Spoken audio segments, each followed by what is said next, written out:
Isn't it kind of crazy that the Super Bowl can still go on and things like that? Things are just business as usual, even though we just had it revealed to us, I don't know, a couple of days ago that the world is literally being run by satanic pedophiles that worship an owl god, and then they're talking about time travel and all this weird shit, and they're eating children apparently and all this.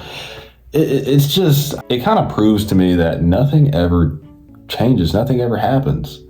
Like, you'll hear the most outlandish, crazy fucking news. You'll be scrolling Twitter and they're like, oh yeah, the earth actually is alive and has a heartbeat, and it pulses every 26 seconds. For a couple of seconds, you're like, oh wow, that's fucking insane, right? And you'd think it'd be like headline news, like, oh my God, the earth is actually living, right?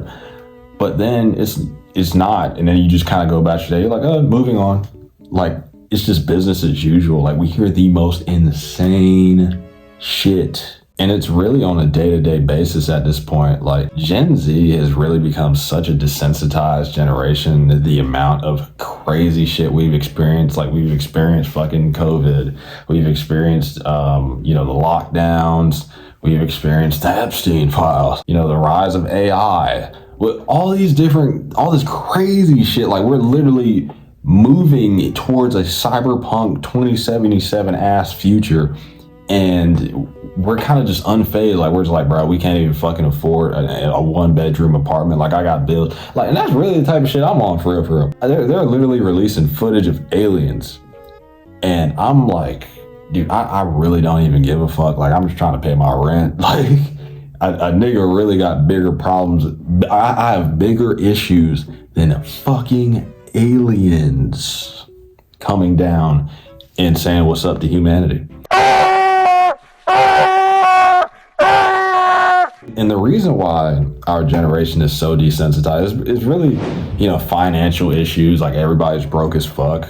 Everybody's stressed out as fuck because there's going to be no jobs because of AI. Of course, you kind of become desensitized to all the news and shit. You don't know what's real either because of all the fake AI slop that's on Twitter now. The Super Bowl and all this shit really is just a bread and circus. Like, whenever you think about it, like, whenever people say, it's just a distraction, it really kind of is. But at the same time, you can't even live your life like that, because if we were to live our lives on some shit to where we're constantly focused on all the negative, insane, incomprehensible shit that's hard for humanity to even comprehend, like, oh my God, there's aliens, oh my God, there's a fucking asteroid, oh my God, there's a super volcano. Like, if we were to be constantly focused on all these things that are really just larger than life, bigger than us, we'd be fucking depressed constantly, because we wouldn't know how to process that. We have our own, individual problems going on in our lives. We have our own fucking personal battles with depression,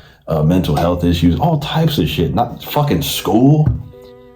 College, all types of shit, man. So if we were to be constantly focused on all the negative shit, that's no way to live. Which is why I kind of live by that Kobe Bryant quote. Like, just control what you can control in your life. Life isn't always going to be just good. There's going to be ups and downs. Life really is just this constant tug of war, like this constant yin and yang of terrible shit. Then there's, amazing, beautiful life, good stuff.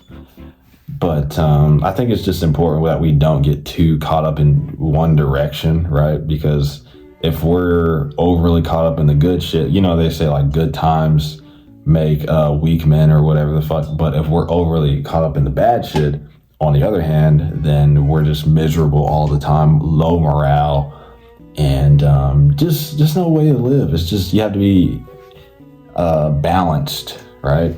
And that's why, people, despite all the crazy shit that's going on with the files and the government corruption and the wars overseas, that's why people just turn on the Super Bowl just to kind of escape.